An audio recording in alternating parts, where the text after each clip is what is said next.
Hello guys, आज हम chapter शुरू करेंगे परसेंटेज। और परसेंटेज की जो हमारी सीरीज चल रही थी, क्वेश्चन नंबर जो है हम 49 तक कर चुके थे। और इससे जो आगे है हम आज जो है 50 क्वेश्चन से जो है स्टार्ट करेंगे। ठीक है, देखिए ये जो बच्चों मैं सवाल करा रहा हूँ एस डी यादव जो बुक है, इस बुक का पर्पस कराने का ये है। देखो इसमें क्या है, बहुत ही इजी सवाल भी हैं और एक अच्छे लेवल के सवाल भी हैं। उससे फ़ायदा आपका ये होने वाला है, जो आपके जो आसान जो कुछ एग्ज़ाम आते हैं, जैसे जिनमें सिंपल मैथ आती है, जैसे मान लीजिए आप यूपी कांस्टेबल है, यूपीएसआई है, ठीक है। तो इन और ये वीडियो सॉरी ये जो है लेखपाल वगैरह के जो एग्ज़ाम होते हैं, और जितने भी जैसे एमटीएस का एसएससी एमटीएस का एग्ज़ाम होता है, इनमें बहुत ईजी मैथ आता है। ठीक है, तो उनके पर्पस के हिसाब से भी हो जाएगा। और उसमें एसएससी सीजीएल के तक का भी क्वेश्चन का लेवल है, तो वो भी इसमें आपका जो है कवर हो जाएगा। ठीक है, और जो है जितने भी क्वेश्चंस मैं कराऊंगा बेसिक से भी कराऊंगा आपके जो है, और क्या बोलते हैं आपके जो कुछ ट्रिक्स मेथड भी हैं वो उनसे भी मैं पूरे कराने की कोशिश करूंगा।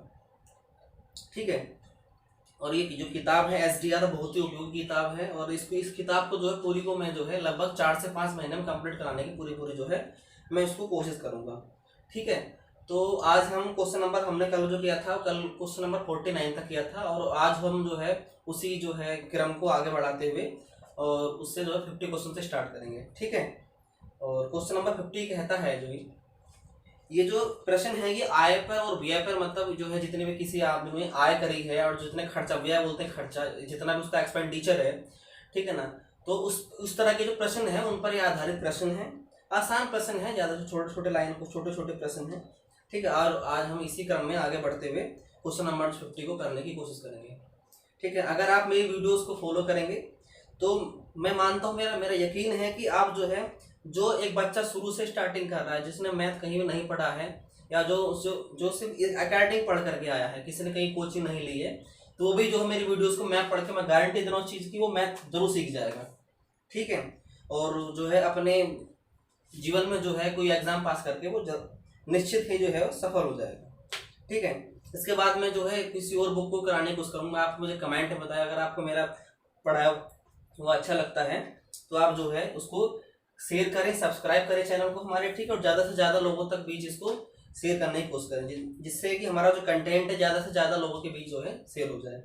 ठीक है, तो आइए हम क्वेश्चन नंबर 50 करते हैं जरा। क्वेश्चन नंबर 50 है, इसमें कह रहा है भाई श्रीमान कपूर अपनी कुल आय का 20% मकान के किराए में खर्च करते हैं, और जो है शेष 70% घरेलू चीजों पर जो है खर्च करते हैं। यदि उनकी जो बचत है वो 1800 की हो, तो कुल उनकी जो आय है वो रुपए में कितनी होगी। ठीक है, इस प्रश्न को करने का देखो एक सिंपल सा तरीका मैं आपको बताता हूँ। ठीक है, सिंपल सा तरीका भाई ये है कि भाई जितनी भी मान ले, भी कुल जो आय है उसकी, कुल आय हमने मान लिया उसका, कुल हमने उसका आय मान लिया 100 मान लिया, कुल आय। ठीक है, कितना मान लिया उसका कुल हमने आय 100 मान लिया। ठीक, 100 रुपये मान लिया उस व्यक्ति की कुल आय थी, और 20% उसने किराए पर, मकान के किराए पर खर्च कर दिए। ठीक है, तो मतलब 20% मतलब कितना होगा, जितना भी 100 का हम 20% निकालेंगे, 30% जितना भी हम निकालेंगे तो कितना होता है, वो उतना ही होता है। यदि हमने 20% कहा इसका, 100 से 100 कट जाएगा तो कितना हो गया, 20 रुपये खर्च कर दिए। मतलब यदि कोई किसी व्यक्ति की कुल आय 100 रुपये थी, उसमें से उसने जो है 20 माइनस कर दिए, 20 रुपये खर्च कर दिए, तो बचे कितने होंगे, शेष बचेंगे होंगे उसके पास में, शेष बचे उसके पास 80 रुपये। भाई 100 में से 20 रुपये 20% खर्च करके कितना बचा, उसके पास 80 बचा। अब कह रहा है इस 80 में से शेष का कह रहा है सवाल में, शेष का 70% श्रीमान जो है घरेलू चीजों पर खर्च कर दिया है। तो कहने का सवाल में ये है कि जो घरेलू चीज मतलब उसने जो अपने घर पर राशन पानी पर खर्च कर दिया है सवालों में, मतलब जो है, तो सवाल में कह रहा है कि उसको 70% खर्च करने के बाद वो कुछ रुपए बचा रहा है। वो कितने रुपए बचा रहा है, वो बचा रहा है 1800 रुपये। तो 1800 रुपये की जो बचत होगी भाई, इसका 80 बचा, 80 का 70% खर्च कर चुका है वो, तो बचा कितना होगा, बचा होगा मात्र 30%। 30% बचा होगा, और वही किसके बराबर होगा, वही होगा 1800 के बराबर। वही किसके बराबर होगा, 1800 के बराबर होगा। तो तब जब काटेंगे, 0 से 0 कट गया, 0 से 0 कट गया। ठीक है, 3 से काटेंगे कितना कट जाएगा, 6 बार कट जाएगा। ठीक है, 8 से काटेंगे कितना कट जाएगा, 8 7 56 और 8 5 40। तो एक यूनिट का मान कितना हो गया, 75 रुपए हो गया। ठीक, एक यूनिट का मान कितना हो गया, 75 हो गया। हमने कितनी मानी थी, 100 मानी थी, 100 की कर देंगे इसमें हम गुणा, तो कितना हो गया हमारा भाई, उसकी कुल आय कितनी होगी, 7500 रुपये होगी। कितनी आय होगी उसकी, 7500 रुपये होगी। ठीक है, एक तरीका तो करने का ही है बिल्कुल। ठीक है, इसको समझा दिया हमने। किसी व्यक्ति की आय 100 रुपये थी, 100 पे जो है 20% उसका 20 रुपये खर्च करे तो कितना बचा, 80 बचा। 80 का 70% खर्च कर दिया तो 30% बचा उसका। तो 30%, 80 का 30% बचा, वो कितना कह रहा है, 1800 बचा। तो उसके बराबर रख दिया हमने, 16 करा, 0 से 0 कट गया, 3 से काटा 6 बार, 8 से काटा, 8 7 56, 8 5 40। तो एक यूनिट का मान कितना है, 75 रुपये है। हमने कितना माना था, 100 रुपये माना था। 100 यूनिट 100 की कर दी गुणा, तो कितना आ गया, 7500 रुपये के आगे उसकी कुल आय आ गई। ठीक है भाई, एक तरीका तो करने का इसका सवाल का है ये। ठीक है, दूसरा तरीका क्या है सवाल का करने का, दूसरा तरीका ये है भाई, जितना भी जो है इसकी कुल आय बच रही है। ठीक, मान लीजिए उसकी जो आय थी वो कितनी थी, एक्स थी। कितनी आय मान ली उसकी ना, एक्स थी। एक्स का भैया 20% तो वो मकान पर खर्च कर चुका है, तो बचा कितना होगा भैया, 100 में से 20% खर्च कर चुका, तो 80% बचा होगा, 80/100। ठीक है भाई, अब कह रहा है ये जो आय बची है, कह रहा है इसका जो 70% खर्च कर चुका, तो कितना बचा, उसका बचा होगा 30%। कितना बचा होगा, 30% बचा होगा, और वो बराबर है किसके, 1800 के बराबर। ठीक, बस अब सोल्व करना, अब वही सब आ जाएगा सोल्व होकर के, 0 से 0 कट गया, 0 से 0 कट गया, 30 से काटा 6 बार कट गया, 8 से काटा, 8 7 56 और 8 5 40। तो x का मान कितना आ गया, यहाँ से x का मान आ गया 7500। तो यहाँ से भी हम इसको निकाल सकते हैं, दोनों तरीके, दोनों से किसी से भी आप कर सकते हैं। ठीक है, नेक्स्ट क्वेश्चन करने की कोशिश करेंगे जरा। क्वेश्चन नंबर जो है हमारा 51 करेंगे जो। ठीक है, मैं हट जाता हूँ, आप इसका स्क्रीनशॉट ले सकते हैं। ठीक है, नेक्स्ट क्वेश्चन क्या है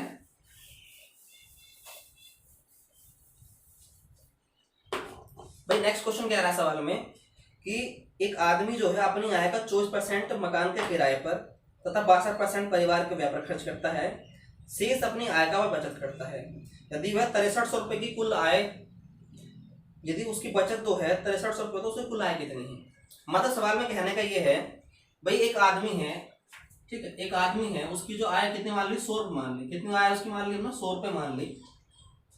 तो 100 रुपये से भी कह रहा है 62% खर्च कर दिया, तो 100 का 62% कितना होगा, 100 का यदि हम 100 का हम निकालेंगे 62%, तो कितना आएगा, देखो 100 पे जितने परसेंटेज हम निकालते हैं वो उतना ही आता है। तो कितना हो गया, 62 रुपये उसने खर्च कर दिए। तो 100 रुपये कितने खर्च करते भैया, 62 रुपये वो खर्च कर चुका है। ठीक, टोटल आय थी ये क्या है उसकी, ये उसकी टोटल कुल आय है 100 रुपये हमने, तो 62 रुपये खर्च कर चुका है वो। ठीक, उसके बाद में क्या करा, शेष जो है वो, सॉरी, वो शुरू में 24% भी उसने खर्च करा है, 62% तो खर्च करा ही करा है, 24% भी खर्च करा है, वो छूट गया शुरू में जो है। तो 24% और 62%, तो जोड़ेंगे तो टोटल कितना आएगा, 4 2 6, तो इतना तो खर्च कर चुका है वो। तो 4 2 6, 6 2 8। कहने का मतलब सवाल में ये है भाई, 100 रुपये उसकी कुल आय थी, वो 62% और 24%, मतलब 62 रुपये 24 रुपये खर्च कर चुका है। तो टोटल उसने कितना खर्च कर दिया, उसने 86 रुपये टोटल खर्च कर दिया। तो बचा कितना होगा, 100 में से घटाएंगे, 100 में से घटाया 86, कितना आया, 14 आया। यही 14 क्या करा होगा उसने, बचत करी होगी। यही 14 क्या करा है उसने, बचत करी है। हम कह रहे हैं 14 रुपये बचे हैं, वो कितना कह रहा है सवाल में, वो कह रहा है 6300 रुपये हमने क्या है खर्च बचा लिए हैं। तो 14 बराबर 6300 के, तो एक बराबर कितना हो गया, 6300 बटे 14। ठीक है, 7 दूनी 14, 7 9 63, 2 से काटेंगे 45 बार कट जाएगा। ठीक है, गुणा, अब देखो भाई इतना इतना आएगा 6400 आ गया। इसको या फिर ऐसे भी कर सकते हैं हम, इसको यहाँ ज्यादा वैसा हो गया, इसको यहाँ यहीं से काट देंगे, 7 दूनी 14, 7 9 63, 2 से काटेंगे कितना बार आ गया, 450 आ गया। तो भाई एक यूनिट का मान आ गया 450। ठीक, अब हमसे पूछा कुल आय कितनी है, कुल आय कितनी मानी थी, उसकी 100 मानी थी, 100 कर देंगे गुणा, तो कितने कुल आय इसकी 45,000 रुपये उसकी जब आ गई, कुल आय निकल करके आ गई। समझ में सब आपको सवाल आ गया होगा। ठीक है, बहुत ही आसान सवाल है। ठीक है, नेक्स्ट क्वेश्चन देखेंगे जरा भाई, 100 रुपये क्या थी, देखो एक बार समझ लेते हैं। 100 रुपये उसकी आय थी, 24% और 62% उसने खर्च करे, तो जो 86 रुपये टोटल खर्च कर चुका है। ठीक है, तो बचे कितने होंगे, 100 उसकी कुल आय थी, 86 खर्च कर दिए, 14 बचे, 14 बराबर 6300 के, एक बराबर 450 गुणा 100, 100 मान हमने आय माइनस 100 के कर दी हमने गुणा, कितना आ गया इसमें मल्टीप्लाई, 45,000 आ गई उसकी टोटल आय। ठीक है, नेक्स्ट क्वेश्चन देखिए जरा। नेक्स्ट क्वेश्चन कह रहा है सवाल में कि भाई राम का व्यय और बचत का अनुपात इतना है, 3:2 है, उसकी आय में 10% की वृद्धि होती है और उसका व्यय भी 12% बढ़ जाता है, तो उसकी बचत में कितने % की वृद्धि हो जाएगी। सवाल में कह रहा है भाई जो राम का है, राम का व्यय और बचत, राम का व्यय और क्या है, बचत है। एक व्यक्ति है राम, उसका व्यय दे रखा है और बचत दे रखा है, व्यय और बचत दे रखा है, किस अनुपात में दे रखा है, 3:2 में दे रखा है, 3:2 में दे रखा है राम व्यय और बचत का अनुपात दे रखा है। अब सवाल में कह रहा है भाई यदि उसकी आय में 10% की वृद्धि होती है, एक बात भी मुझे बताइए, यदि किसी आदमी का व्यय होता है खर्चा, ये उसका 3 रुपये उसने खर्च करे, 2 रुपये बचा लिए, हम अपने कैलकुलेशन यदि हम उसके खर्चे को और बचत को जोड़ देंगे, मान लिया आपके पास में 10 रुपये थे, 10 रुपये से में से क्या काम करा आपने, 5 रुपये खर्च कर दिए, 5 रुपये आपने बचा लिए, या आपने 6 रुपये आपने खर्च कर दिए, 4 रुपये आपने बचा लिए, तो आपके जो आपकी कुल आय कितनी होगी, आपका जो खर्चा होगा और वो जो आपकी बचत होगी उसको हम क्या कर देंगे, जोड़ देंगे, तो क्या निकल आएगा, आपकी टोटल आय निकल जाएगी। तो ये वही हमें यहाँ पे करना है। हम अपने कैलकुलेशन आसान करने के लिए हम क्या कर लेते हैं भाई, दोनों में 0 बढ़ा लेते हैं, दोनों में क्या बढ़ा लेते हैं, 0 बढ़ा लेते हैं। वो 30 रुपये उसका खर्चा, 20 रुपये उसने बचा लिया, टोटल उसकी कुल आय कितनी हो गई, 50 रुपये उसकी टोटल आय होगी। तो आय कितनी होगी, उसकी आय होगी 50 रुपये। कोई दिक्कत। अब सवाल में कह रहा है भाई उसकी जो आय में 10% की वृद्धि हो जाती है, तो 10% मतलब कितना होगा, 5% का 10% निकालेंगे तो कितना आएगा हमारा, 5 रुपये। तो 5 रुपये बढ़ गई तनख्वाह उसकी, तो उसका कह रहा है उसके खर्चे में भी कितना हो गया, उसके व्यय भी 12% बढ़ जाता है। व्यय मतलब उसका जो है खर्चा है वाला। तो टोटल उसकी आय कितनी होगी भैया, नई वाली आय, नई आय कितनी होगी उसकी, 55 रुपये होगी। 5 रुपये बढ़ गई वाली, तो कितना हो गया हमारा, 55 रुपये हो गई। इसलिए लेकिन उसका खर्चा जो है, खर्चा कितना बढ़ा, खर्चा बढ़ गया उसका 12%। तो खर्चा कितना हो गया, 12% जो है इसका, तो 30 का 12%, तो कितना हो गया, 12×36, 3.6, 3 कितना हो गया, 6 हो गया। कोई दिक्कत। तो मतलब इसका जो खर्चा हो गया, इसको देखो ऐसे कर लेंगे, पॉइंटों में कैलकुलेशन जा रही है, तो इसको ऐसा कर लेते हैं हम जो है कि हम जो है 30 की बजाय क्या मान लेते हैं, कैलकुलेशन आसान करने के लिए 300 2 0 बढ़ा लेते हैं। इसमें कितना बढ़ा लेते हैं, दोनों में 2 0 बढ़ा लेते हैं, तो उससे क्या होगा, हमारी कैलकुलेशन पॉइंटों में नहीं जाएगी। ठीक है, कैलकुलेशन का बचने का तरीका है, मतलब ये हो तो उससे भी जाएगा, लेकिन जो कैलकुलेशन थोड़ी सी हमारी पॉइंटों में चली जाएगी। तो 300 का खर्चा कर रहा है उसने, 200 बचा ले, तो टोटल कुल आया वो भी उसकी 500 रुपये। तो 500 का 10% वो शुरू में बढ़ा रहा है, कितना बढ़ा रहा है, 10% बढ़ा रहा है, तो 10% कितना होगा उसका, 50 रुपये। तो 50 रुपये उसकी आय बढ़ी नई वाली, उसकी जो नई आय थी वो कितनी हो गई, 550 हो गई। 500 पहले थी, अब 50 बढ़ चुकी है, वृद्धि हो गई उसकी, उसमें ये क्या है, उसकी उसमें आय में वृद्धि हुई है 50 रुपये की। तो 550 रुपये उसकी नई आय हो गई। लेकिन जो खर्चा हुआ है, खर्चा भी तो बढ़ा है, खर्चा कितना बढ़ा है, खर्चा 300 का 12% बढ़ गया। तो 12 कितना हो गया तुम्हारा, 12 36 रुपये खर्चा बढ़ गया। मतलब यदि खर्चा पहले 300 रुपये का था, तो तुम्हारा 36 रुपये क्या बढ़ गया, खर्चा और बढ़ गया उसका। तो नया खर्चा कितना आएगा, नया खर्चा कितना आया, नया खर्च 336 रुपये, कितना है, 336 रुपये उसका नया खर्चा आ गया। अब कह रहा है बताना उसकी बचत में कितनी वृद्धि हुई।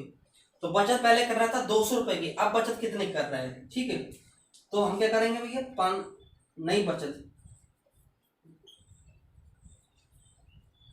550 माइनस 336 घटाएंगे तो 4 यहाँ बचेगा, 1 यहाँ क्या जाएगा, 2। तो भाई 214 रुपये की, 214 रुपये की बचत कर रहा है। अब जो नई वाली बचत है, तो पहले यदि वो 200 रुपये की बचत कर रहा था, अब 214 की बचत कर रहा, तो कितनी बचत बढ़ गई उसकी भैया, 14 रुपये बढ़ गई। 14 रुपये बढ़ी कितने पर, 200 पे, तो 14/200 गुणा 100, जो 0 घटे 200 घट गए, 200 2 सत्ते, तो उसकी बचत में कितने % की वृद्धि हुई, उसकी बचत में हुई 7% की वृद्धि। ठीक है, देखो थोड़ा सा मैंने एक एक स्टेप लिख दिया है, बिल्कुल जो आपको थोड़ी सी बिल्कुल भी दिक्कत ना हो समझने में। ठीक है, व्यय था 300 रुपये, बचत हुई 200 रुपये। ठीक है, आय कितनी होगी, 500 होगी। 10% बढ़ा शुरू में, तो 50 रुपये उसकी आय बढ़ गई। 50 रुपये बढ़ गई, कितना हो गया, 550 हो गया। 300 का 12% 36 रुपये पर उसके जो नया खर्चा बढ़ गया, तो नया खर्चा कितना हो गया, 300 रुपये बढ़ गया, 336 हो गया। ठीक, तो उसकी बचत कितनी होगी, नई वाली बचत, मतलब नई जो आय है उसकी 550 है, खर्चा है नया 336, तो उसकी बचत कितनी होगी, 214 रुपये। हमने इसमें घटा दिया, तो पहले बचा रहा था 200 रुपए, अब बचा 214 रुपए, तो कितने रुपए उसकी बचत बढ़ गई, बचत बढ़ी उसकी 14 रुपए। तो 14 कितने पर 200 पर, तो 100 पे कितनी 7% आ गया आपका आंसर। ठीक है, इसको जरा नोट कर लीजिए।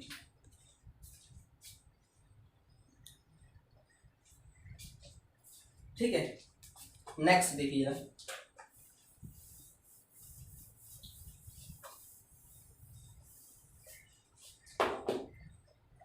नेक्स्ट सवाल में कह रहा है भाई, अरविंद अपनी आय का जो है 75% खर्च कर देता है, शेष बचा लेता है। उसकी आय में जो है 20% की वृद्धि हो जाने पर वह अपने खर्च में 10% की वृद्धि कर देता है, तदनुसार उसकी बचत में कितनी वृद्धि हो जाएगी। कहने का सवाल में ये है कि भाई एक बंदा है अरविंद, अरविंद की जो आय का 75% खर्च कर दे रहा है वो, तो 75% का हम बनाएंगे फ्रैक्शन, तो कितना फ्रैक्शन आएगा इसका, 3/4 का फ्रैक्शन होता है। मतलब कहने का सवाल में ये है, यदि वो 4 रुपए उसकी टोटल आय थी तो 3 रुपए खर्च कर दे रहा है वो, तो यहां से खर्च का,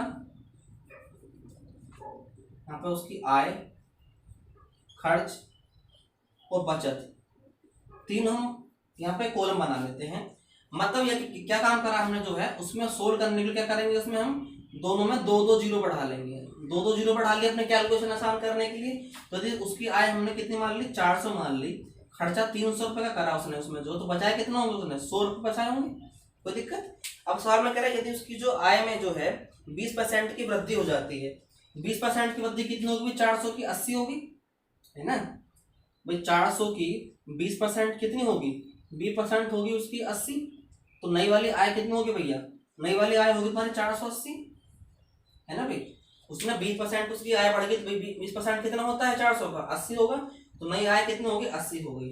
खर्च कितना बढ़ा रहा है भाई, खर्च बढ़ा रहा है वो अपना 10%, तो 10% कितना होगा, 300 का 30 रुपए होगा, 300 का 10% कितना होगा, 30 होगा भैया। तो 30 बढ़ गया, कितना हुआ खर्चा, खर्चा हो गया हमारा 330 रुपए नए वाला। तो बचत कितनी हुई भैया, बचत हुई हमें कितने की, 150 रुपए की, बचत कितनी हुई हमें 150 रुपए की। तो आज तक बचत कितनी बढ़ गई हमारी, पहले 100 बच रहे थे, अब कितने बच रहे हैं, 150 बच रहे हैं, तो कितने बढ़ गई, 50% की वृद्धि हो गई। समझ में आया कि नहीं आया, कितना हुआ, बिल्कुल सिंपल सिंपल, बिल्कुल आसान शब्दों को, कोई कैलकुलेशन नहीं करनी, कोई झमेला नहीं पड़ना, बिल्कुल सिंपल सिंपल करा हमने जो है, ठीक है ना। तो कितना आय उसकी आय में, उसकी जो बचत में परसेंटेज कितनी वृद्धि हुई, 50% की वृद्धि हो गई। ठीक है, नेक्स्ट क्वेश्चन आप देखते हैं जरा, इसको मैं हट जाता हूं, थोड़ा सा नोट कर लीजिए जरा।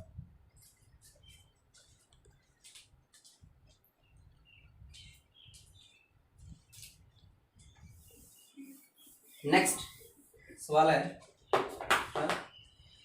Question number 54। ठीक है,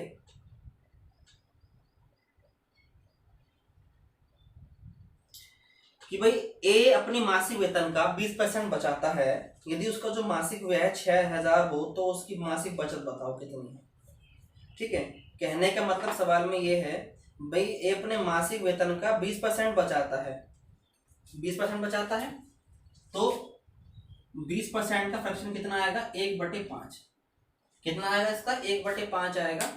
ठीक, तो कहने का सवाल में ये थी उसकी 5 रुपए आय हो, इसको क्या मानते, मूल मान मानते, यदि उसकी 5 रुपए आय हो और 1 रुपए उसका क्या खर्चा है,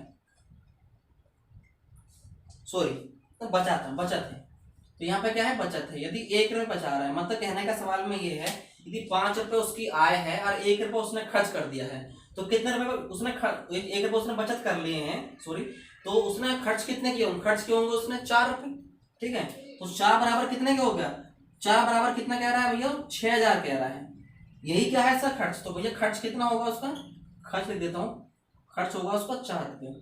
मतलब किसी आदमी के पास 5 रुपए थे, 1 रुपए उसने बचा लिया, तो खर्च कितने करे होंगे, 4 रुपए खर्च करे होंगे भाई 5 में से। तो 4 बराबर कितने के कह रहा है वो, 4 बराबर कह रहा है मासिक व्यय कितना है 6000, तो 1 यूनिट का मान कितना आ गया, 1 यूनिट का मान आ गया 1500। कोई दिक्कत, हमसे पूछा क्या है, हमसे पूछा है उसकी मासिक बचत बताओ। ये मासिक बचत कितनी है हमारी, 1 यूनिट ही है, और 1 यूनिट का मान कितना है 1500 है, तो 1 का मान कितना आ गया 1500 ही आ गई उसकी बचत। कोई दिक्कत, ठीक है, बहुत ही आसान सवाल से हैं। ठीक है, धीरे धीरे उनका लेवल हम धीरे धीरे बढ़ाएंगे सवाल में, जैसे सवाल आएंगे हमारे पास में। ठीक है, मैं नोट कर, आप नोट कर लीजिए इसको जरा।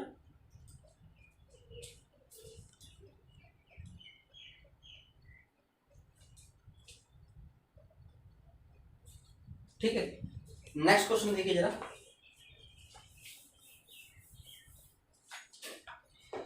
भाई 2500 लोग हैं एक गांव में, मान लीजिए 2500 लोग हैं, उसमें से क्या काम करा, केवल 60% में बचत करने की आदत पाएगी। बाकी जो है यदि उनमें से 30% बैंक में बचत करते हो, 32% डाकघर में बचत, डाकघर में और शेष धारकों में जो है, तो बताइए तो शेष धारकों की कुल संख्या बताओ कितनी है।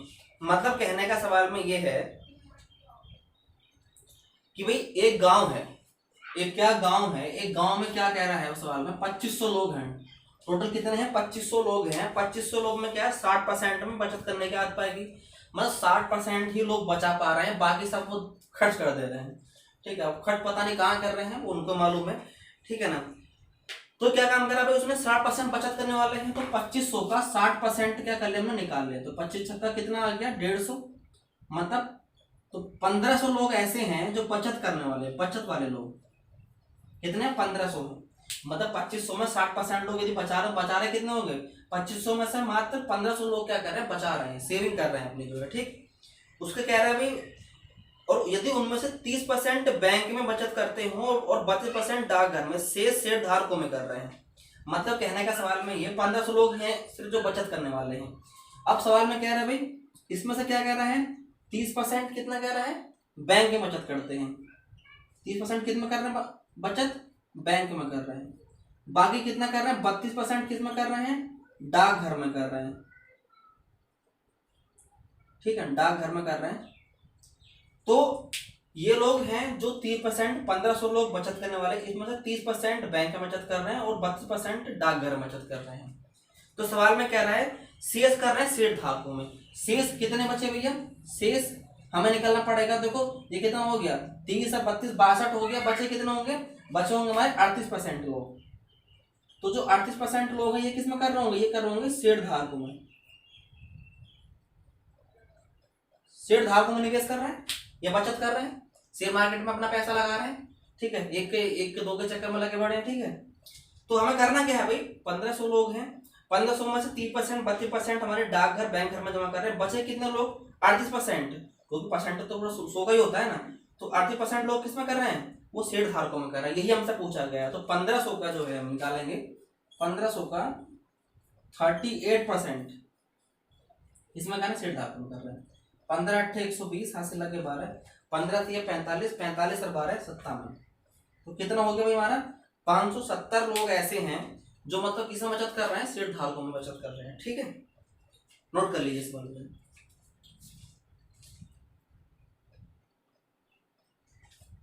नेक्स्ट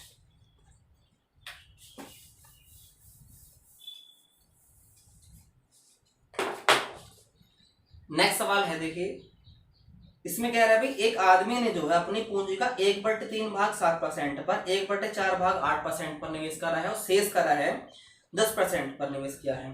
तो यदि उसकी वार्षिक आय 561 रुपए है तो पूंजी कितना है। ठीक है, उसकी कुल पूंजी कितनी थी। देखिए समझिए जरा कि भाई एक आदमी है, उसने क्या काम करा, 1/3 हिस्सा यहाँ पे खर्च करा है, ठीक, और 1/4 हिस्सा यहाँ पे खर्च करा है। कितना खर्च करा है, यहाँ पे खर्च करा है।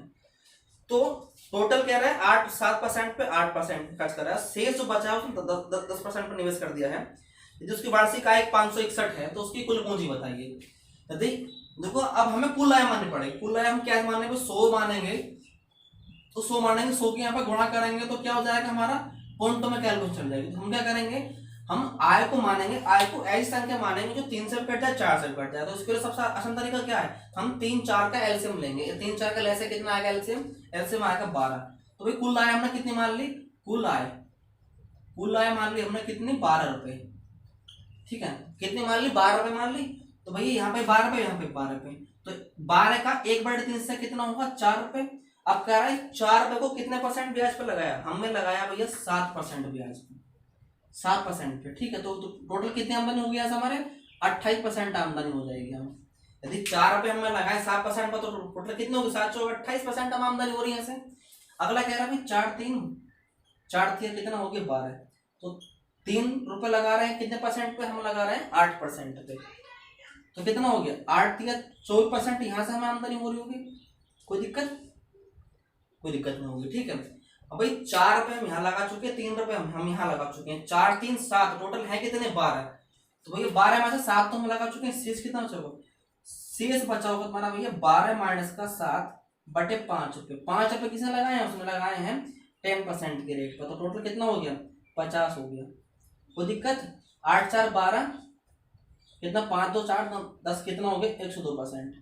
टोटल वास्तव में कितनी आमदनी हुई है, मैं 28% यहाँ से, 24% यहाँ से, 50% यहाँ से, तो 102% की आमदनी हो रही है। 102% बराबर कितने के हैं, जो सवाल में कह रखा है वो कह रखा है हम सभी कितने, कितना कहा है 561 रुपए। तो एक बार कितना हो गया 561 बटे 102, ठीक है ना। परसेंट का साइन हटाने के लिए हम क्या करेंगे, 100 से मल्टीप्लाई करेंगे, और जो हमें टोटल जो आय कितनी मानी 12 रुपए मानी है, तो 12 की कर देंगे मल्टीप्लाई इसमें। कोई दिक्कत, क्योंकि जो चीज हमने शुरू में मानी वो बाद में हमें लौटाने की तो पड़ेगी ना, क्योंकि यही नियम कहता है जो हम आपकी तरफ से मान लेते तो बाद में हमें लौटानी पड़ती है। यदि 100 मानते तो 100 की मल्टीप्लाई हम 2 बार करनी पड़ती है हमें यहाँ पे, लेकिन यहाँ पे हमने सिर्फ 12 माना तो 12 की मल्टीप्लाई कर दो, परसेंटेज की क्योंकि गुणा करिए, परसेंटेज का चिन्ह है यहाँ पे, तो यहाँ पर 100 की मल्टीप्लाई करिए इसे हटाने के लिए हमें, ठीक है। अब काटें 17 छक्का 102, 17 तिया 51, 17 तिया 51, 6 दूनी कितना हो गया 12 हो गया, 33 दूनी कितना हो गया 6600 रुपये। तो वास्तव में जो उसकी कुल आय कितनी होगी, कुल पूंजी होगी कितनी 6600 रुपये होगी, ठीक है। ये सबसे आसान तरीका है ऐसे प्रश्न करने के लिए, एक एक स्टेप मैंने आपको समझा दिया ऐसे सवाल को, ठीक है। अब बोलेंगे सर आप तो इतना लंबा लंबा कर दिया बड़ा बड़ा, ठीक है ना, एग्जाम में कैसे करेंगे, देखो इतनी कैलकुलेशन हम दिमाग में कर लेंगे, ठीक है, अगर आप थोड़ी सी प्रैक्टिस करेंगे, कमांड करेंगे ना चीजों को, जो ठीक है। मैं सॉल्व करता तो मात्र 3 से 4 सेकंड लगते सॉल्व करने में, ठीक है ना। तो करना क्या भाई 12%, 12 हमने आय माने तो 1/3 हिस्सा 1/4 हिस्सा, दिमाग में कैलकुलेशन होनी चाहिए थी इतनी आपकी जो है। तो 700 का 28% हो गया, 4 3 12 24% हो गया, 24 28 तुरंत जोड़ा दिमाग में आया 52 आ गया, ठीक है। और अब बाकी बची कितनी 5%, मतलब 5 रुपए बची, तो 5 को लगा 10% में 50 हो गई, 102 हो गई, तुरंत कैलकुलेशन कर लेते हो, सीधा 102 आंसर निकल का आता, बाकी हमें कैलकुलेशन करनी थी, ठीक है। नेक्स्ट क्वेश्चन देखिए जरा इसका,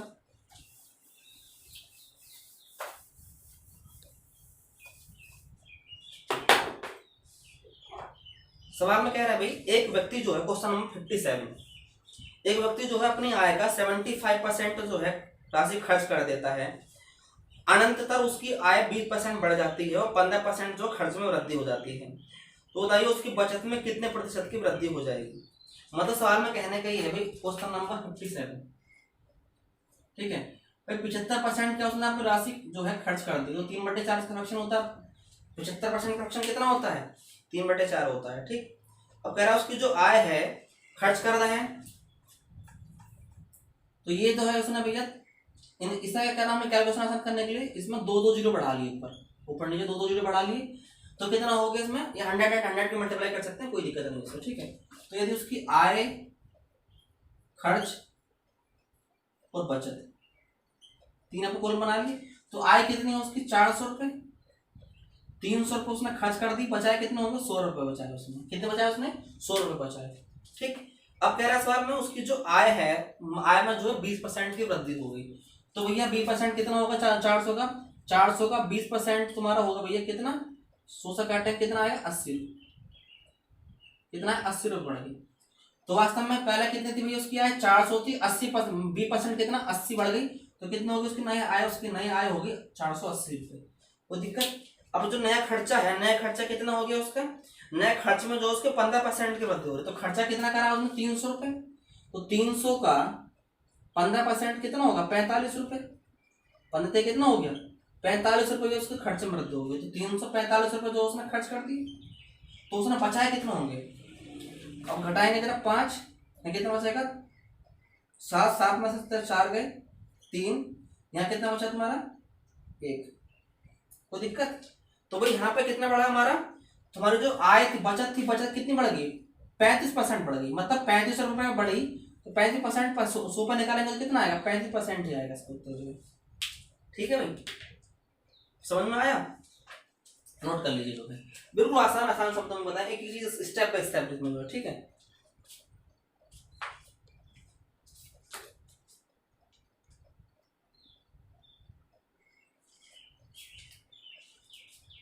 नेक्स्ट क्वेश्चन देखिए,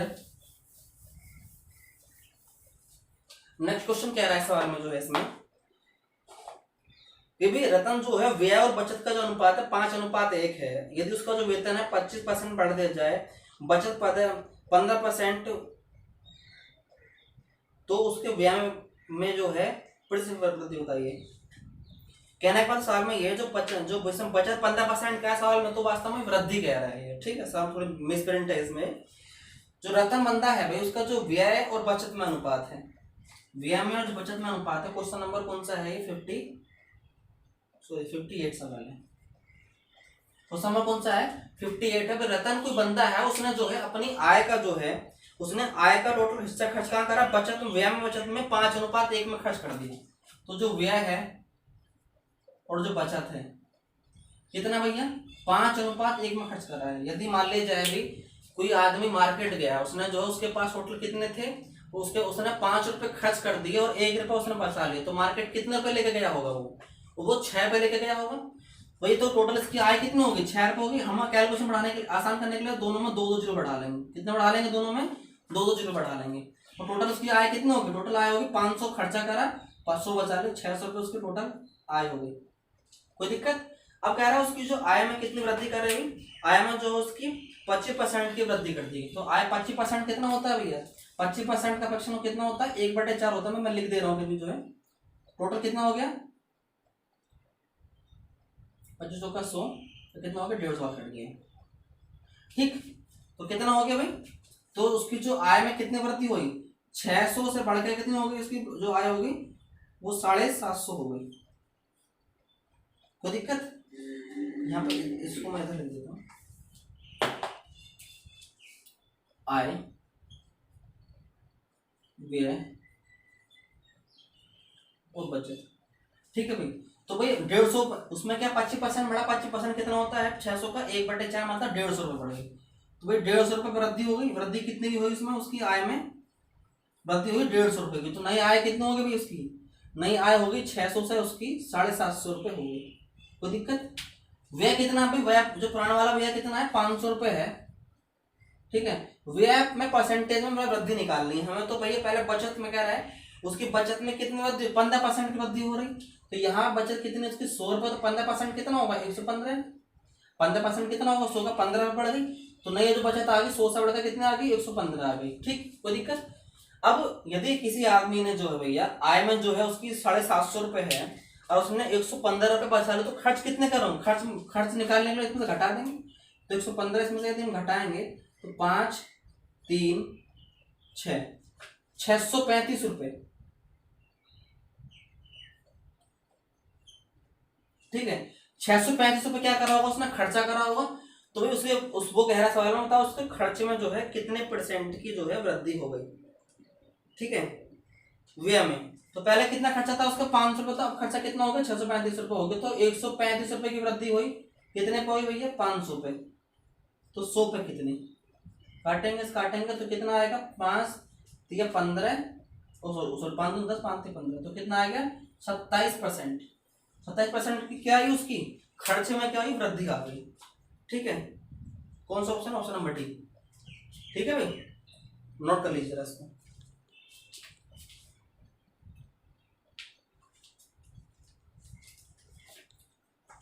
नेक्स्ट देखिए जरा,